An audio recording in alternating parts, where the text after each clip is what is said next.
हाय, मेरा नाम डॉक्टर ज़ारा हाशमी है। मैं आपके साथ आज इनफर्टिलिटी यानी बांझपन के बारे में बात करना चाहती हूँ। इनफर्टिलिटी या बांझपन हम तब कहते हैं अगर 1 साल तक कोशिश करने के बावजूद भी हम अगर प्रेग्नेंट ना हो पाए तो हम उसे इनफर्टिलिटी कहते हैं।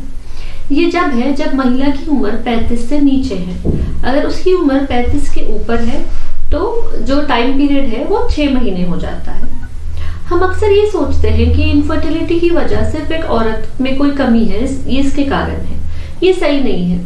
40% जो वजह है वो महिलाओं में कोई प्रॉब्लम है इसकी वजह से होती है, महिला में परेशानी है, और बाकी 40% जो है वो पुरुषों में कोई परेशानी है, इस वजह से इनफर्टिलिटी हो रही है। और 10% कॉजेस ऐसे हैं जहाँ कंबाइंड फैक्टर, जो दोनों पति पत्नी में कोई थोड़ी बहुत परेशानी है, जो प्रॉब्लम है, उस वजह से इनफर्टिलिटी हो रही है।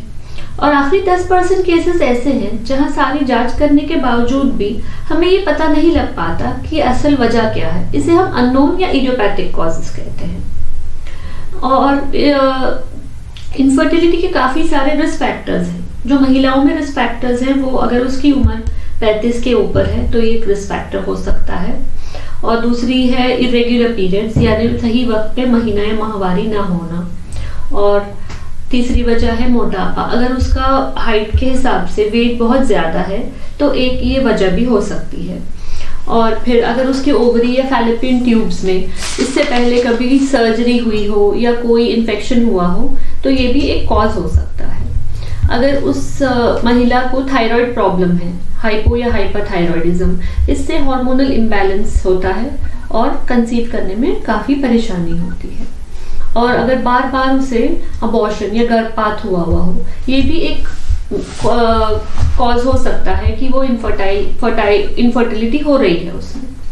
इन्वेस्टिगेशंस मतलब जो जांच हम महिलाओं में करवाते हैं, पहला है सोनोग्राफी जिसे हम अल्ट्रासाउंड कहते हैं, और ट्यूबल टेस्टिंग जिसमें हम ये देखते हैं कि ट्यूब्स में कहीं ब्लॉकेज या डैमेज तो नहीं है जिस वजह से वो कंसीव नहीं कर पा रही है।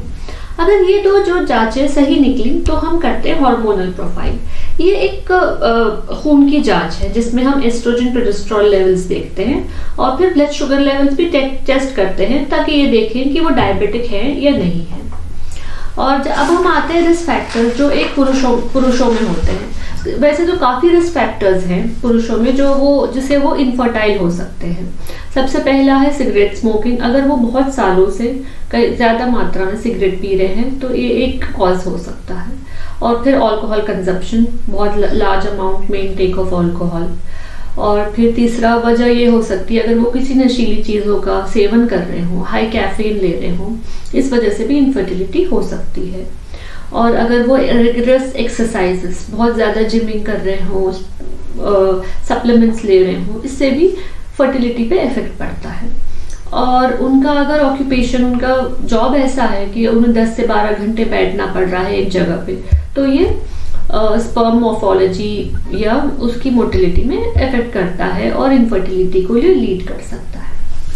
इन्वेस्टिगेशन, जो जांच हम मेल्स में करवाते हैं वो बहुत 3-4 जांचें हैं। सबसे पहले हम उसमें सीमेन एनालिसिस यानी वर्ण विश्लेषण कहते हैं। यहाँ पे हम उस स्पर्म की मात्रा, उसके गुणों की जांच करते हैं और कोई इन्फेक्शन है वहाँ पे वो देखते हैं। और फिर हम थायराइड और ब्लड शुगर लेवल टेस्ट करते हैं। ये दोनों खून की जांच होती है।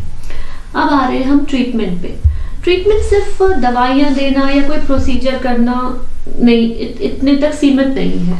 ट्रीटमेंट सबसे पहले तो हमें उस कपल से, दंपत्ति से बात करना, उनकी काउंसलिंग करना और इन्हें एक साइकोलॉजिकल सपोर्ट देना है जिससे वो उनमें ये आश्वासन दिलाना कि वो एक हेल्थी फैमिली उनकी भी हो सकती है। और उसके बाद हम डाइट मैनेजमेंट कर सकते हैं जिसमें बहुत सारी चीज़ें वो ले सकते हैं और बहुत सारी चीज़ें जो हार्मफुल है हेल्थ के लिए भी वो एक्सक्लूड कर सकते हैं। और उसके बाद मोटापा, अगर उनका BMI बढ़ा हुआ है, BMI होता है बॉडी मास इंडेक्स, जहाँ पे हम उनकी कद और उनकी वजन का एक इंडेक्स निकालते हैं। और एक हेल्थी BMI, एक हेल्थी लाइफस्टाइल और फर्टिलिटी दोनों के लिए बहुत यूजफुल होता है। और लाइफस्टाइल चेंजेस करना, इन सारी चीज़ों को ध्यान में रख के, जैसे सिगरेट छोड़ना, शराब कम करना, ये सारी चीज़ें लाइफस्टाइल चेंजेस हैं जो एक हेल्थी लाइफ के लिए ज़रूरी होता है।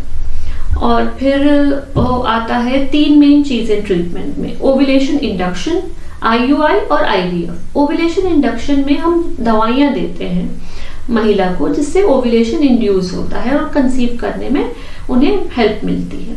उसके बाद है IUI, ये रिलेटिवली चीप प्रोसीजर है, ये इन विट्रो इंसेमिनेशन है। यहाँ पे आके हमारे क्लिनिक में सीमेन सैंपल लेना पड़ता है पुरुष को, उसे फिर हम उसमें से हेल्थी स्पर्म निकालते हैं और सही टाइम पे फीमेल यूट्राइन कैविटी मतलब गर्भाशय में डालते हैं जिससे वो कंसीव करते हैं। अगर ये दोनों चीजें ट्राई करने के बावजूद भी वो कंसीव नहीं कर पा रहे हैं तो हम ऑप्ट करते हैं IVF। IVF मतलब इन विट्रो फर्टिलाइजेशन। यहाँ पे ये इसे हम नॉर्मल ज्यादा टेस्ट ट्यूब बेबी भी कहते हैं। ये हम इसलिए कहते हैं क्योंकि यहाँ पे जो फर्टिलाइजेशन है वो यूट्रस के यानी फीमेल गर्भाशय के बाहर हो रहा है। इसमें भी सेम है, आपको क्लिनिक में आके स्पर्म सैंपल लेना पड़ेगा, उसमें से हम हेल्थी स्पर्म निकालेंगे और फिर एक एग को लेके उसे फर्टिलाइज करेंगे यूट्राइन कैविटी के बाहर और सही वक्त पर 3 to 5 डेज में हम उसे फिर आपकी यूट्रस में इम्प्लांट करते हैं ताकि वो कंसीव हो पाए। हम नॉर्मली ये सोचते हैं कि IVF एक 100% प्रोसीजर है, बट ऐसा नहीं है। उसका सक्सेस रेट 50 to 60% है, बोथ इंडियन भी और इंटरनेशनल भी। अगर आप बाहर भी इलाज करते हैं तो इसका सक्सेस रेट इतना ही है और हम इसे ज़्यादातर मैक्सिमम 3 अटेम्प्ट्स कर सकते हैं।